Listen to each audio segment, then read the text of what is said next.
அவர்களுக்கு இளைஞரின் சார்பாக இந்த நேரத்தில் நன்றிகளை தெரிவித்துக் கொள்கிறேன்.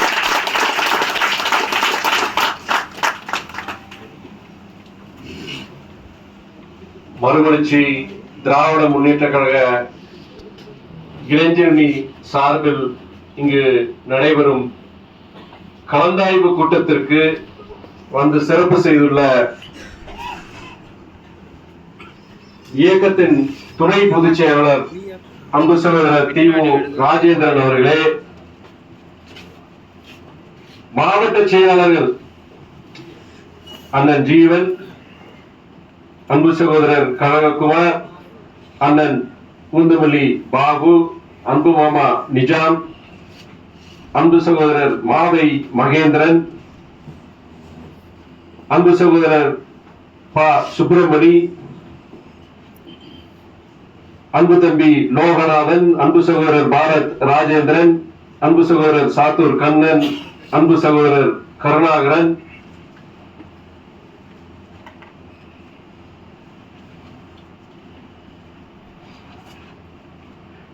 இயக்கத்தின் கொள்கை விளக்கணி செயலாளர் அண்ணன் வந்தியத்தேவன், தீர்மான குழு செயலாளர் கவிஞர் மணிவேந்தன், எழும்பூர் பகுதி செயலாளர் அன்புமாமா தென்றல் நிசார், அண்ணாநகர் பகுதி செயலாளர் அன்பு சகோதரர் அழகேசன், இளைஞரணியின் மாவட்ட அமைப்பாளர்கள், துணை அமைப்பாளர்கள், மாநில இளைஞரணி துணை செயலாளர்கள் அன்பு சகோதரர்கள் எசக்கியப்பன், ரத்தினசாமி, பெரியார், பூப்பாண்டி, மாரிமுருகன், சிவராமன், தினேஷ், சரவணன், தமிழீழ சோமு மற்றும் இளைஞரணியின் மாநில செயலாளர் அன்பு சகோதரர் ஆசை தம்பி, அனைவருக்கும் என் மாலை வணக்கத்தினை நான் தெரிவித்துக் கொள்கிறேன். சகோதரர் ஒன்று பேர் பேசும்போது என்ன சொன்னாங்கன்னா, சில வீணர்களின் செயல்பாட்டால் ஒரு தொய்வுன்னு சொன்னாங்க. தொய்வாது எழுப்பியிருக்காங்க, தட்டி எழுப்பியிருக்காங்க, நம்மள எழுப்பியிருக்கிறாங்க. களத்துக்கு வராம ஓரமா இருந்து வேடிக்கை பார்த்தா கூட களத்துக்கு வர செஞ்சிருக்கிறாங்க. அதுதான் அவங்க செஞ்சிருக்கிறாங்க. தொய்வுங்கிறது வைகோங்கிற அந்த ஈரெழுத்து இருக்க வரைக்கும் இந்த இயக்கத்துக்கு தொய்வே கிடையாது.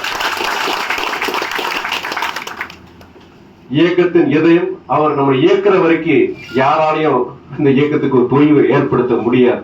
எந்த கொம்பனாலும் செய்ய முடியாது.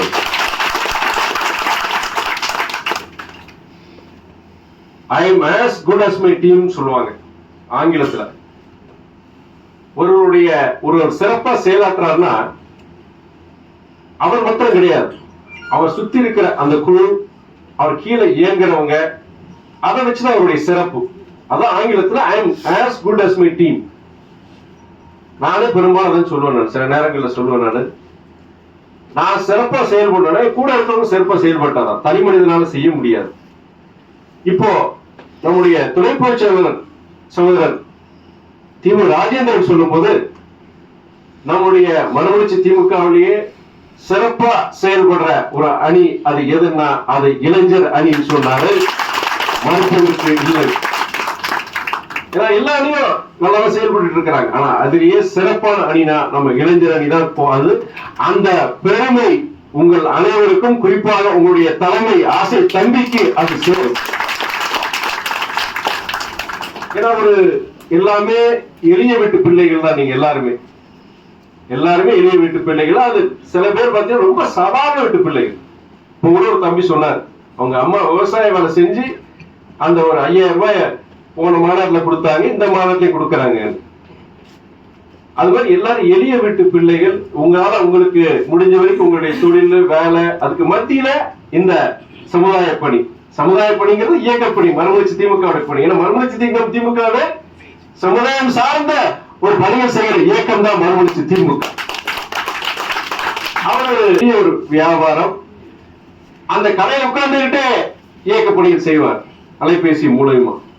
ஆனா தொடர்ந்து இந்த இளைஞர் அணிய ஒரு நல்ல ஒரு இயக்கிட்டு இருக்கிறார். நானும் இந்த 4 ஆண்டு நேரடி அரசுக்கு வந்து பாக்குறேன். தொடர்ந்து எந்த தொய்வு இல்லாம அந்த இயக்கத்துக்கு அங்க இயக்க தோழர்கள் கூட சொன்னாங்க, சில நிர்வாகிகள் கூட சொன்னாங்க, சும்மா இருக்க மாட்டாரு, 2 மாசம் ஏதாவது வேலை கொடுப்பாரு, மறுபடியும் ஏதாவது ஒரு வேலை கொடுப்பாருன்னு.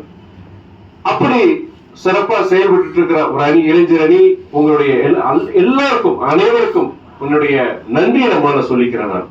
ஏன்னா நீங்கள் சங்கொலி சந்தாவா இருக்கட்டும், சில நபர்கள் பொறுத்த வரைக்கும் அவங்களுடைய குடும்ப சூழ்நிலை, பொருளாதார கஷ்டம், பல்வேறு சிரமங்கள். ஒருத்தர் சகோதரோடு சொன்னார், கன்னியாகுமரி மாவட்டத்துக்காரர் கூட சொன்னார், அவர் ஏற்கனவே ஒரு நல்ல ஒரு உள்ளாட்சி பொறுப்புல இருந்திருக்கிறாரு.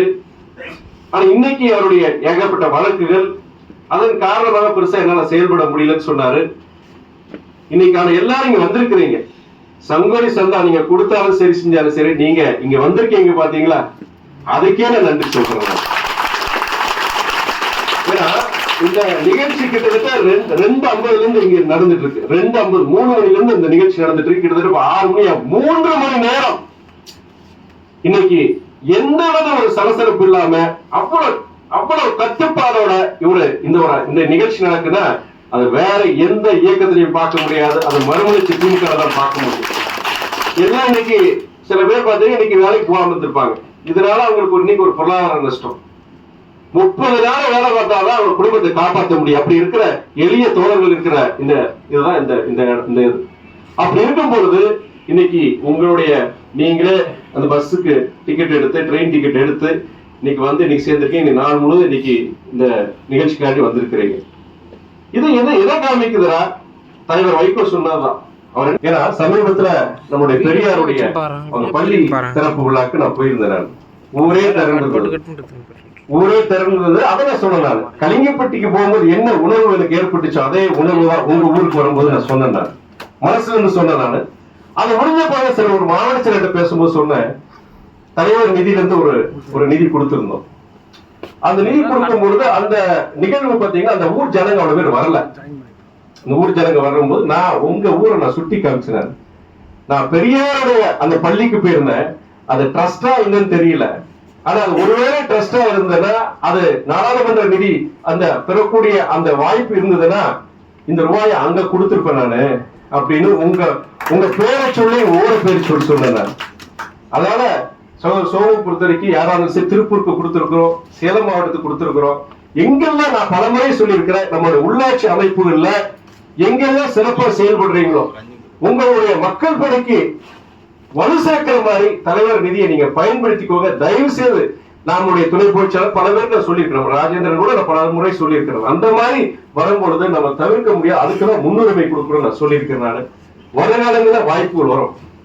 தலைவர் மறுபடியும் ஒரு எம்பி ஆக முடியாது. வரும்போது கண்டிப்பாக மட்டும் கிடையாது, எந்த சகோதரர் இருந்தாலும் சரி, அவங்க பகுதியில நல்லா சிறப்பா செயல்பட்டு இருக்கீங்களா, கண்டிப்பா அது கண்டிப்பா இயக்கத்துடைய கடமை, செஞ்சு கொடுக்க வேண்டிய இயக்கத்துடைய கடமை. நீங்க பல இளைஞர்கள் இன்னைக்கு இருக்கிறீங்க. இன்னைக்கு அரசியல் பொறுத்த வரைக்கும் நான் பலது பேச நினைக்கிறேன். ஆனா இன்னைக்கு எது சொன்னாலும் அதுக்கு ஒரு அர்த்தம் கண்டுபிடிச்சிடுறாங்க. பயமா இருக்கு. பயம் எனக்கு எதை பத்தி பயம் கிடையாது. ஆனா அவதூறுகள், ஏன்னா இன்னைக்கு நம்ம பல பேர் எனக்கு வேற எந்த கவலையும் கிடையாது. கடந்த 6 மாசமா ஒரு ஃபால்ஸ் நரேட்டிவ், ஆங்கிலத்துல ஃபால்ஸ் நரேட்டிவ் சொல்லுவாங்க. நம்முடைய பத்திரிகையாளர் சிங்கப்பூர்ல வந்திருக்காரு, அவருடைய அதுக்கு அந்த அர்த்தம் அவருக்கு தெரியும். ஃபால்ஸ் நரேட்டிவ்னா ஒரு திட்டமிட்டு ஒரு செய்தியை பரப்புறது. அதுக்கு பல காரணங்கள் சொல்லி முதல்ல ஒரு செய்தி வரும், அதுக்கப்புறம் 2 செய்தி வரும், அதுக்கப்புறம் 3 செய்திகள் வரும். முதல்ல ஒரு 4 பேர் பேசுவோம், அதுக்கப்புறம் 8 பேர் பேசுவான். இன்னைக்கு அது மாதிரி ஒரு ஃபால்ஸ் நரேட்டிவ்ஸ் வந்து நிறைந்த அரசியல் தான் இன்னைக்கு நம்ம பாக்குறோம். அது தமிழ்நாட்டு மாத்திரம் கிடையாது, உலகம் முழுவதும் பின்பற்றக்கூடியது இந்த இதுதான். அது இன்னைக்கு சோசியல் மீடியா வச்சு, சோசியல் மீடியா சென்சார் கிடையாது. யார் என்ன வேலை சொல்லலாம், யார் என்ன கட்டுக்கதைன்னு சொல்லலாம். இன்னைக்கு அமெரிக்கா முதல் இன்னைக்கு நம்ம தமிழ்நாடு வரைக்கும் இந்த ஒரு ஃபால்ஸ் நரேட்டிவ் நிறைந்த ஒரு அரசியல் உலகத்தை தான் நம்ம பார்க்க முடியுது. அப்ப அந்த ஒரு ஃபால்ஸ் நரேட்டிவ் செய்யும் போது அது கொண்டு வரும் பொழுது, அப்போ அந்த ஒரு 6 மாசம் கழிச்சு மக்கள் மத்தியில் என்னன்னா, ஓஹோ இப்படி இருக்குமா, இதனாலதான் இருக்குமா அப்படிங்கிற ஒரு பிம்பத்தை உருவாக்குறது. அதுதான் இன்னைக்கு நம்ம மறுமலர்ச்சி திமுக நடந்துட்டு இருக்கு. ஒரு காலகட்டத்தில் நமக்கு வந்து மீடியா பலம் கிடையாது. இன்னைக்கு என்னன்னா இந்த ஃபால்ஸ் நரேட்டிவ் செட் பண்ணி நம்மளை வந்து ஒரு ஓரத்துக்கு தள்ள பாக்குறாங்க. அதான் இன்னைக்கு நடந்துட்டு இருக்கு. பல பேர் நம்ம கிட்ட பொதுஜனங்கள் நம்மகிட்ட கேட்கும் போது, விளக்கம் கேட்கும் போது அந்த ஃபால்ஸ் நேரேட்டிவ் வச்சு அவங்ககிட்ட நம்மகிட்ட கேட்கறாங்க, அக்கறையோட கேட்கறாங்க. இந்த மாதிரி இப்படி வாய்ப்பு இருக்கா அப்படின்னு கேட்கும்போது கண்டிப்பா அந்த மாதிரி வாய்ப்புகள்லாம் கிடையாது, நாங்க இதுல உறுதியா இருக்குன்னு சொல்றோம். அந்த ஃபால்ஸ் நேரேட்டிவ் அதை பார்க்கும்போது முதல்ல ஒரு சந்தேகம் வந்தது. அதுக்கப்புறம் திருப்பி திருப்பி வரும்போது அப்ப நமக்கு எனக்கு புரிஞ்சு போச்சு இந்த இயக்கத்தில் இருக்கிற இளைஞர்கள், சமூக வலைதளங்கள்ல பின்பற்ற இளைஞர்களுக்கு அந்த ஃபால்ஸ் நேரேட்டிவ் பத்தி தெரியும். இப்ப அந்த எதுக்காண்டி அந்த ஃபால்ஸ் நேரேட்டிவ் இருக்கு, இதெல்லாம் அடுத்து என்ன நடக்க போகுது எனக்கு தெரியுது. ஆனா என்னால பேச முடியல. ஆனா ஒரு காலகட்டத்துல அது வெளியே வர வந்தது. ஆனா எல்லாமே நன்மைக்கு நான் நினைச்சுக்குவேன். எல்லாமே நன்மைக்கு தான். அது எனக்கு எந்த வித பயம் கிடையாது. நம்ம எந்த தவறு செய்யல, மனசாட்சிப்படி நாம எல்லாமே நம்ம நல்லதா செஞ்சிருக்கிறோம், உண்மையா இருந்திருக்கோம். தலைவர் உண்மையா இருந்திருக்கிற, அந்த இயக்கம் உண்மையா இருந்திருக்கு. அப்படிப்பட்ட ஒரு நமக்கு எந்த பயமும் கிடையாது. ஆனால் இந்த காலகட்டத்துல இன்னைக்கு நம்முடைய தோழர்கள் பல பேர், நம்முடைய துறை அமைச்சர் ராஜேந்திரனா இருக்கட்டும், நம்ம சகோதரர் மாவை மகேந்திரனா இருக்கட்டும், பல பேர் பார்த்தீங்கன்னா அவங்களுக்கு வாய்ப்பு கிடைக்கும் போது இன்னைக்கு சமூக வலைதளங்களுக்கு போய் பதிலடி கொடுத்திருக்கிறாங்க, விளக்கங்கள் கொடுத்திருக்கிறாங்க. அதை கேட்கும் போது சில ஜனங்களுக்கு ஓஹோ இதுதானா அப்படின்னு சொல்லிட்டு பல உண்மைகள் தெரியும் பொழுது அது நமக்கு ஒரு ஒரு அடுத்து இதை வைக்க போறது கிடையாது. அடுத்த சில வாரங்கள்ல நம்மளுடைய விளக்கங்கள் கொடுக்கும் போது ஜனங்க புரிஞ்சுக்க போறாங்க.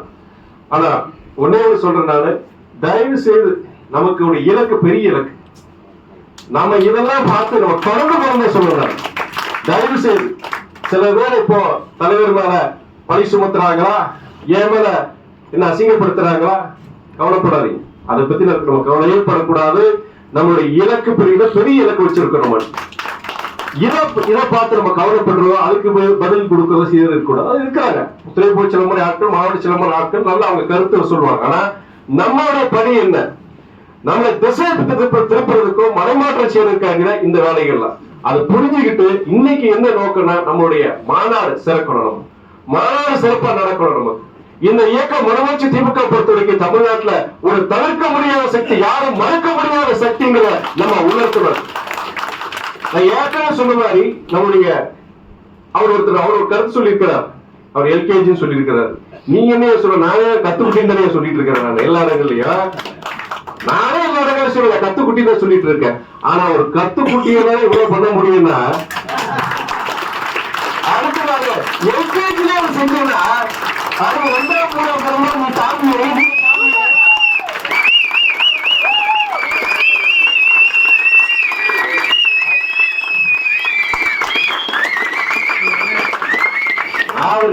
அரசியல்ல கத்துக்குட்டி. ஆனா நீ இதுக்கு துணை போறவங்களுக்கு துணையாவும் கட்ட பஞ்சாயத்து இது மாதிரி மக்களோட போக்குல உனக்கு பிஹெச்டி டாக்டரேட் தான் கொடுத்துருவாங்க. நான் அரசியல் வைக்கிறதுதான் உனக்கு சொல்லணும்னா இதான், இதை வெளியே சொல்ல மாட்டேன் நான். ஏன்னா உனக்குன்னு நேரத்தை கூட செலவு பண்ணக்கூடாது.